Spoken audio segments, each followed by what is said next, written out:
Ҳама дар салон бародаро, ман Муҳаммад Шарипов и Некрuz мешносен ҳама каса. Аки мо бародар нестем ки ғайбат кунем. Ҳам хиёлатода ки ғалати диш то бошада, баъд ки ҳам сум набоша, баъд мемонӣ дар қади раҳ ва охирон дар фемес мегира. Ай эҳтиёт кунен телефонотона, короче, дар такси мешинен, дар чи мешинен, бигирен қайтон. Ки бешак ранг я хело ноутбуки даридагимон аброра. муҳоҷироне ки дар Москва ва Московский област қарор доранд. Компанияе ки ман ба шумо тавсия метавам, ба ғайр аз оне ки шуморо ба мошинҳои замонавии дорои Wi-Fi бепул ба границаи Қазоқистон бурда меоранд ва боз ба якчанд қатор мушкилиҳои шумо метавонанд кӯмак кунанд, мисли гирифтани регистратсия, патент, тафтиш кардани запрет ва агар дар роҳ ягон камбудӣ бо гаиё шавад, хиҷон ҳал мекунанд. Албатта бо хоҳиши шумо метавонанд ки шуморо биён айхонатон ва ё ин ки аз стансияи метрои шумо гирифта баранд. Агар 500 рубли скидка хоҳед, айноми канали SM Шарипов салом расонед.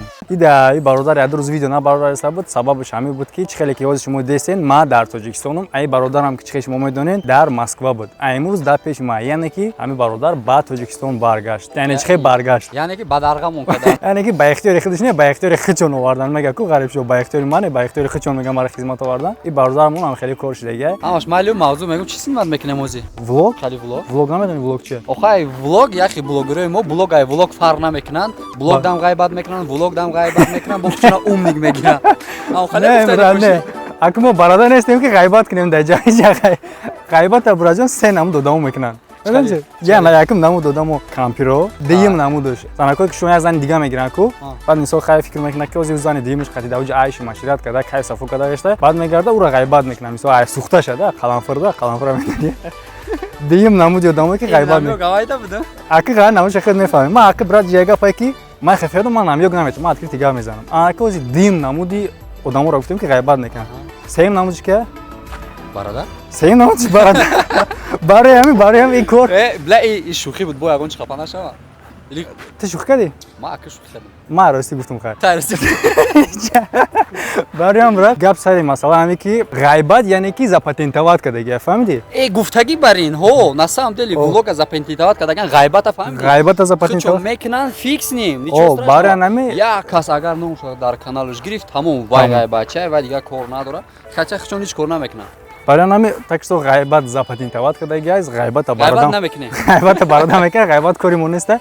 Давай мегзарем кори химонда. Всё, тема закрыли.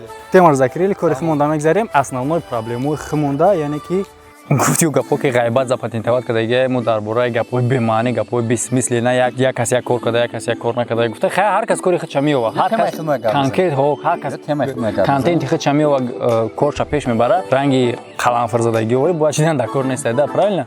Дӯсто, пеш аз барномаро давом додан мехоҳам ди канала ба шумо муаррифӣ кунам ки дар ҳақиқатан арзандаи дастгирӣ ҳастанд, яъне ки каналҳо авторски ҳастанд. Марҳамат, якум канал Голос мусулманка TG. Дар ин канал як хоҳараки исломии мо нашидҳо ва сурудҳои пурмазмуну пурмаънӣ месарояд. Дар омада обуна шавед.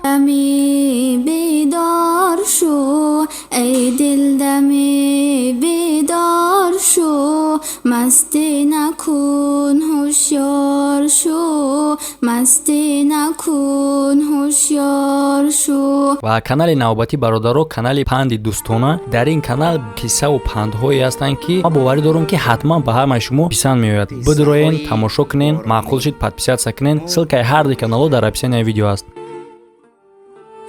سلام دوستان، پند امروزه من چنین است. ای برادر، ذره بر هیچ کس باور مکن. دوستانت گردی رویت چون مگس. темаи химон гап мезанем, дар ягон мавзӯи гап мезанем ки ҳам дар химон чӣ дошта боша ва ҳам дар подписчик, ҳам дар одамое ки моро тамошо мекунанд, мисол ҳам дар халқи муҳоҷир фоида дошта боша. Яъне мо чӣ хел метавонем фоида дошта бошем? Ҳамин историяи тира, омадани тира, ту дар чӣ хел мушкилиҳо ғалат идӣ, чӣ хел проблема қатӣ омадӣ, чӣ хел чӣ даки дахл дора без маваҷҷоҳ. Да ҳама одамои дахл дора ки мисол документ надоранд ё ки документашон ягон проблема дорад, юридически проблема доранд. Омадан вода мисол проблема нашава. Мисол ман омадам, ман дар проблема конкрет нашуда, опити худам мегум ки мисол маслиҳат метиҳам ки баъзе масъалаҳое ки мисол дар коршон меша, шояд ки дар коршон шава, ам хеле проблемаҳои дар сари ҳавои набиёянд. Причинаe ки ту чӣ ба видео набаровардасаи? ҳамуро заъно мефаҳмонем шумо, правильно? Ну наки. Серьёзно, асосии причинаи ҳамуро, ну то есть ки причинаe ки не то, что нашуд оборудование не. Бешак ранг я хело ноутбуки дайдагимона броре. Не, кашло камона. Проблема хал меша. жёстка баъд меша баъд бо чихела бо яхел бо одамои ғайбатчӣ кода баъд контент тайёр мешада ҳо ва мисол во яхеле ҳастанд ки истодагиян ку мисол намедонанд чӣ контент кунем мо истодагиян инсон фикр мекунад медонанд ютуб исуси дигар видео нест идея нест мисол ҳамун таланти несте ки видео кунанд мисол як одам мазоқ мекунанд ки блогерои новостигӯяк гуфта мазоқ мекунанд ҳамун новостигӯякон новости мебароранд меган правильно таланти новостигӯӣ доранд дута чиз буд хеле топови канал буданд ку мисол видеои хучона мебароварданд хеле меҳнат мекарданд ба новости гузаштан прикин ана гуфтесай хе новостигӯяко гуфта мазоқ мекунад не ки худшон тамоман иш худшон новости кардаш майли хай ӯ ҳам худ яч кардаш сабша ай кампира ки ғайбат мекунад худаш умуман иш кардан наметавонад ба чӣ мекунад места ютуба кубук заден ки чӣ кор кардеста баъд контекст дига пия одам меқапану сразу да оиди ҳамун ғайбат сар мешавад бояд ки контент шава ку барои ҳам гуфтесам ки дар бораи ноутбук гап намезанем ки бо темаи ғайбатчигӣ бо пайдо мешавад бисёр нест ҳам халидам як аз ду кас ҳам халид ғайбатчӣ мекардаги реально кампир да ҳами ютуб як аз да ҳами фарз кардем ҳами ютуб як дом боша як кас бо як кас неша ду кас як ду кампири ҳаром аста ку да ҳар як дом интереснгиш ҳамия ки ози ҳамин видео мебарояд ку ту просто тамошо ки ози ответ мешавад не агар ответ ям уже вообще не барои ки тамошо ози местан ку кампираку местан ҳичи чӣ идея неста ин ҳамида мегиранд ответ мекунанд ӯ ҳам хеле типа шиштиам ду кас шиштиян короче бо итау короче не ки агар ҳамин видеоро контент кунанд ҳамин видеода агар ответ кунанд ака ман намедонам чӣ хеле одам бошад ки дар ҳамин хел видео ба санкашӣ барашона ба усмон бигира санкашӣ бара чӣ ду момент ҳози подписчикода чӣ кунем мисол чӣ сабаб шид сабаб шид ки ту чӣ хел мисол видео накардести чӣ сабаби сабаби асоси ҳамин буд видео накардеста будӣ яъне ки ози видео ту пешаи видео мебарояд дига уже сар кардӣ уже ҳал шид проблема мушкилоте ки дар сари ту омад ҳамира мисол халқи мо бифаҳмонем муҳоҷирро бифаҳмонем ки ҳамин мушкилот дар сари ӯво наянд имна ҳама одамои мара гӯш на ки фарз кардем инам документ надоранд ё ки ҳамун проблема дора омадаанд да имина ҳамин вақти чемпионат агар хона омадани бошанд дани момент ё ки як ҳафта баъди чемпионат омадани бошанд лучши пиёда биям то есть мошини раҳ хатид не серьёзно ма совет наметонем ки ба поезд ё ба самолёт биям барои ки таможни поезд самолёт слишком серьёзне поезд бия агар по-любому через Астрахан мебия самолёт таможни дар ҳамун ҷош меқапаншона штраф хай туда-суда мақамкунӣ дора депор официальне агар через Саратов биёянд ма ягон реклама накардам через Саратов биёянд уҷада ҳастанд одамое ки пограничкое ки ҳастанд ку фмс омадан пограничко худшон одам қабул намекунанд дига гузарондан типа граница холие ҳам мебаранд як ҷо ҷамъ мекунанд хоб мекунанд одамора мисол фмс ки рафт хеле памин надора ку фмс меният мешавад дар граница то иш омадаанда фмсш мера дигариш то омадана жанг аст одамора мегузаронанд анам бе штраф бе ягон проблема бе ягон хали официальный депортация так что шанс великае ки мисол бара гузаранд браванд не ки страховка бигиранд қиматшон меғалтад нархи ҳамун поезд меғалтад нархи может быть самолёт ғалтад мада например нархи самолёт ғалтид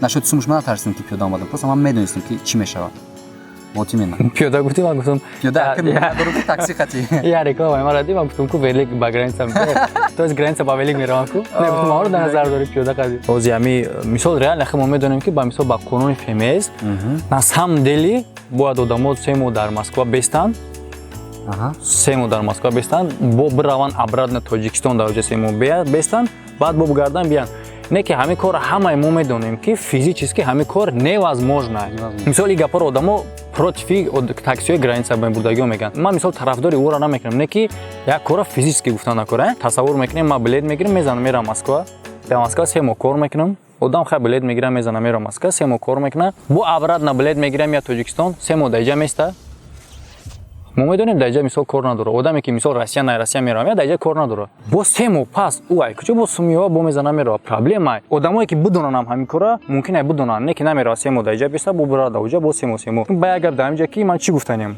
мисол одамои пайдо шудан дар ҳамин ютуб меяд ки ҳамин одамое ки 3 моҳ дар Москва местану гашта 3 моҳ Тоҷикистон наметавонанд дар хона наместанд ҳамо автоматически под запрет меғалтанд возможно ана ака ҳамин коро ма мехоҳам тасдиқ кунам ки ту не то омади ту мисол ту чанд хай истоди дар Москва ма як монашда дар Москва чанд хай истоди не як ним сол ту дар Москва истоди бе документ гаштан гашти омади ина тоз метори бра под запрет нағалтидаи вообще гуфтадем ки иснам агар ба мошин раванд граница ҳам одамое ки дилшон поварӣ надоранд мегӯянд яке запрет шава яке Астрахан мора гардонад агар запрет ҳам дошта бошанд границаи Саратов мегузаронанд на всякий случай страховка агар доштагӣ бошанд запрет. агар доштагӣ бошанд. Гарантия нест не ки возможност ҳаст ки чезам сарат бизанам. А так бигем ки ягон шиносбозӣ пул битиём итари утари гап нест. Уже то ки қазоқо шуморо мегзананд и всё. Қазоқ қатӣ рус тенҷа. А так шиносои хитон боша ва номалиш кунем, пожалуйста ин кортон накунед ки дастартон бало мехаред. Пая проблема як ну в общем проблема не пешаки як огоҳӣ да, чтобы кем одамо бифаҳманд. Ма да як бародар пеш кам чанқа пеш может где-то 15 рӯзи ҷамъ шидам қадар. Гуфт я проблема дамо шида, яъне ки амо дар фирмае ки амо кор мекардем, гуфт омадан ФМС мода хай погза маҳкам кардан, ҳама рай вагон баровардан. Гуфтам паспортро ҷамъ кунем, паспортро хай додем, нишон додем. Баъд гуфтем хай ягон договор кунем, то есть ки запрет мапрет накунем, кашокаш накунем. Гуфтам майли 5000 ҷамъ кунем, мега 5000 ҷамъ кардем додемшон. Паспортро гардондан, оказывается вақт запрет музадян, яъне ки 5000-шона гирифтаян, бо запретшон задаям. Кма ами хали одамода чӣ гуфтаниям? Ягон маҳал паспорта додан дар кор нест, дар ФМС, дар милиса фарқ надора. Вақте паспорт додӣ дига метавонӣ суннатӣ. Палюбак шумо депортатсия мекунед, ёки запрет мезанад. Вай милиса лучше пул доданӣ, паспорта нишон. Паспорта вообще нате. Вообще нишон. Бора паспорт гап назад. Бора паспорт вообще гап назад. Один фиг пулша мегира, один фиг аму паспорта гирифт, уже понятно не ки то уже зади. Тра печата занда бор. Паспорта нагирифт, инами ку груби амалта гихта хурд. Муҳоҷир на даъво кардан метавонад ки мисол ҳеҷ кор кардан наметавонад. Та палбому нагори. Та даже ами вазият кардан хидаш қонунӣ нест. Конечно. Тра даже хита нагор кардан метавонад ки метавонад бо ки тумара предлагат карди, тумара надодаи. Ҳамам да ҳолат эътироф хеле пастайд мекунад ки паспорт додагӣ. Паспорт додагӣ нест, наметавонад болит жал. Як дивша паспорт нанати, ам сум додан, сум битен халос мефаҳманд. Яъне ки куто када гап занем бародаро вақте ки омадан ФМС-ай, милисай кадоме ки тра мехапад, яъне ки дабар суми тайёр дори суми нақд мехоҳӣ ки уверене ки ма хатиамида мисол взятка метам, мисол паспорт ма нагира, проблема накунад, запретам назана. Дабораи паспорт умуман гап наза, ҷое ки паспорта пешниҳод мекунӣ ку ҳамун сумта мисол бите, мисол ҳаво намешавад ки ма дар хидмат даштагӣ буд, мисол чӣ хел ма айёри хидм мегӯм да. Ами вақте ки патент надорем ёки регистратсия надорем, ам паспорти холира қайтон нагардонем. И сами главниш, правильно? На фиг нужда паспорти холира хат мегардонем дар ҳолате ки дигароша надорӣ. Ма намегардонам худ. Ана вақте ки мара маън мекардан, мисол ма паспорт чи надорам. Мисол документ мепурсид, ма ба ҷои ҳамун документам ҳамун сумма медодам. Просто ҳамун сумма медодам, тамом. Дига лишни гап не. Мегирифт мерафт. Мисол наментои майда чайдао. Ҳамашам. 1000 сум 2000 мерафт, так 2000 максимумш. А так 1000 сум. Даже ҳолати шидаги буд ки ма 500 сум додам, бо 500 сум здачи гирифтам. Сериозно ма гуфтам ки ма гуфтам ки ма короче наметавонам дальше рафта, здачи гирифтам. Бая чизига ки и чизе гуфтастем да одамои бедокументу проблемадор да дахил дорад. Одамои документдор бихрем. Одамои документдор бихрем бигарден, ёдаш накунем. Баъд як чиз дигара фаҳмидан дар кор бо ами гапое ки мо гуфтастем, ҳама медона ки и гапо як советай. Ва ҳама медона ки и гапо қонунӣ нест. Мисол ҳами гапое ки мо гуфтастем дар қонуни ҳамун ФМС гуфтагӣ нест ки ты биги ФМС 5000 против қонун. Мисол дана гуфтагӣ ки ҳамро биги ты ҳам ФМС мисол 5000 штраф, то есть ки пора бутео тра набара депорт накуна. И понятно ки дар қонун нест. Ира просто мо хел гуфтастем то ки ҳам хел возможно. Возможно ҳаст. Возможно ҳаст. Ай депорт бигризи. Ай депорт бигризи. Камтар шумо озод. Пожалуйста, бите. Пошонате. Не ки ай ҳамада кори зури ай ҳамада осонаш, без головной бол, без ҳардарди, бе ягон чи. Ай ҳамун рӯзи якуме ки мерен ку, просто ленитса накунен, ҳамаша қонунӣ кунен. Ҳамаша по закону кунен, хрем бигардем бародаро. Хай бародаро дар канал чун ҳар вақта подписаться, зангула. Да канали ман фаромӯш накунам подписаться кардана. Некадам подписаться кунем, короче, ссылка до таги видео. И да подписаться накунем, ма да кунем. Короче, некрӯз да подписаться кунем, ма да комментария нависен. Лайкам дамамона. Не, бебе. Лайка дамона, дизлайка дамама. Подписка шамайту, лайк шамайту, дизлайк шамайту. Чхела? Тугрия. Бародаро, короче, ами некрӯз аз сами главни дастгирӣ кунен. Подписаться. Подписаться. Подписка ни в кои. Ҳама да хайр бародаро, то видеоҳои оянда видеоҳои наваш зад кунем, дим қисмаш дар канали Некрӯз мебурая. Дим қисмаша ҳатман интизор шавен, дим қисмаш вообще тенҷа. Бошен то видеоҳои оянда дар қонаи Худо. Хай, короче. Мабрук. Бай бай.